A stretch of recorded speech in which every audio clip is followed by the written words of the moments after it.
DME నుంచి instruction ఇవ్వడం జరిగింది. బేసిక్గా ఇన్స్ట్రక్షన్ ప్రకారం దీనికి ఒక మాక్ డ్రిల్ అనే కార్యక్రమానికి చేయడం కోసం ముందు ఇంటర్నల్గా ఒక క్లోజర్ మీటింగ్ సెక్షన్ పెట్టుకోవడం జరుగుతుంది.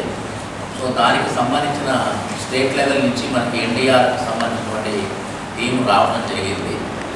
దానికోసం ఇక్కడ సెషన్లో ఉన్నటువంటి డిస్ట్రిక్ట్ మెయిన్ ఎవరైతే దీంట్లో రిలేటెడ్ ఆఫీసర్స్ ఉన్నారో వాళ్ళందరూ కూడా ఒకసారి కోఆర్డినేషన్ మీటింగ్ పెట్టుకొని రేపు మాక్ డ్రిల్ అనే కార్యక్రమానికి ఏడమరేదిలో మండలంలో ఒక విలేజ్లో పెట్టుకోవడం జరిగింది. సో దానికి సంబంధించినవన్నీ కూడా ఏం చేయాలి, ఎలా మనం చేస్తామన్న దాని మీద డిస్కషన్ కోసమే మీటింగ్. ఇది రాబోయే రోజుల్లో మీ అందరికీ తెలుసు. ఇవాళ ఒక సిస్టమేటిక్ వేలో ఏదైనా ఒక ఇన్సిడెంట్ జరిగినప్పుడు, ఒక న్యాచురల్ కెలామిటీ కానీ ఏదైనా ఒకటి అక్కరైనప్పుడు ఒక సిస్టమేటిక్ ప్రొసీజర్లో చేసే అడాప్షన్ అన్నీ కూడా చేసుకొని ఈ డిజాస్టర్ వచ్చినప్పుడు ఆ డిజాస్టర్ తాలూకు ఎలా స్పందించాలి అనే డిపార్ట్మెంట్ దానికి ఒక ట్రైనింగ్ రిహార్సల్ లాగా అన్ని జిల్లాల్లో కూడా జరిగింది. దాంట్లో భాగంగానే మన జిల్లాలో కూడా ఎన్డీఆర్ టీము ఈ రోజున ప్రోగ్రాం పెట్టుకొని రేపు 5వ కార్యక్రమం మన దగ్గర ఏడమరిలో పెట్టుకోవడం జరుగుతుంది. సో ఆ మాక్ డ్రిల్లో ప్రతి డిపార్ట్మెంట్ వాళ్ళు ఎవరైతే దీంట్లో టీం మెంబర్లు ఉన్నారో అందరూ పార్టిసిపేట్ చేయవలసి ఉంటుంది.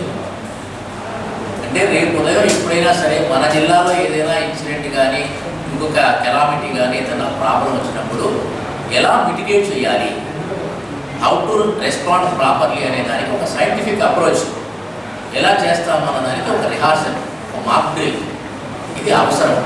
సో అందువల్ల ఇది అన్ని డిపార్ట్మెంట్ వాళ్ళతో ఒక శాసనాలు లైన్ చేసుకొని దీన్ని ఎలా చేస్తామని ప్రధాన ఫ్యాక్టరీలో హెసాడ్ జరిగినప్పుడు ఎలా చేస్తాము అన్నది చాలా అవసరం.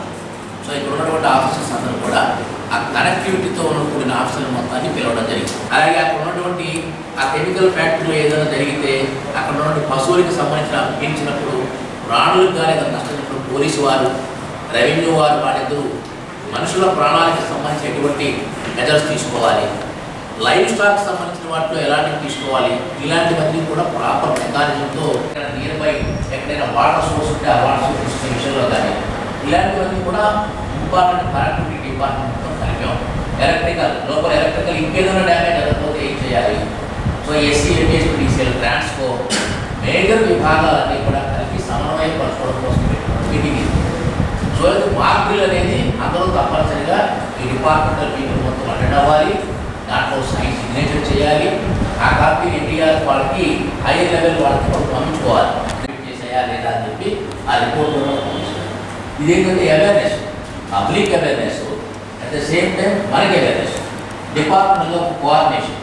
సో ఇమీడియట్గా ఎక్కడైనా ఏదైనా జరిగితే అప్పటికప్పుడు డబ్బిపోయినప్పుడు బాగా కాకుండా ముందుగా ఒక మెకానిజం, ఒక సిస్టమేటిక్ అప్రోచ్, ఒక ట్రైన్ ప్యాటర్న్, ఇది ఈ మధ్యకాలంలో ఒక కరెక్ట్ అయినటువంటి సిస్టమ్ నడుస్తుంది.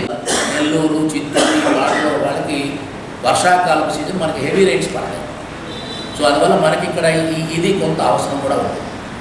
కొన్ని ఏరియాల్లో కొండ చర్యలు విరిగి పడుతూ ఉంటాయి. సో అట్లాంటి జరిగిన సందర్భాల్లో కూడా ఏం చేయాలి, ఎట్లా చేసుకోవాలి. లేదు ఒక ప్రోగ్రామ్ జరుగుతున్నప్పుడు, ఒక జాతర లాంటివి జరిగినప్పుడు స్టాంపేడ్ జరుగుతూ ఉంటాయి. అలాంటి జరగకుండా ఎట్లాంటి నివారణ తీసుకోవాలి. నిదాంగా ఇవన్నీ కూడా డిజాస్టర్ కాగాలి. Disaster both DMHO, DCH respond అవ్వండి.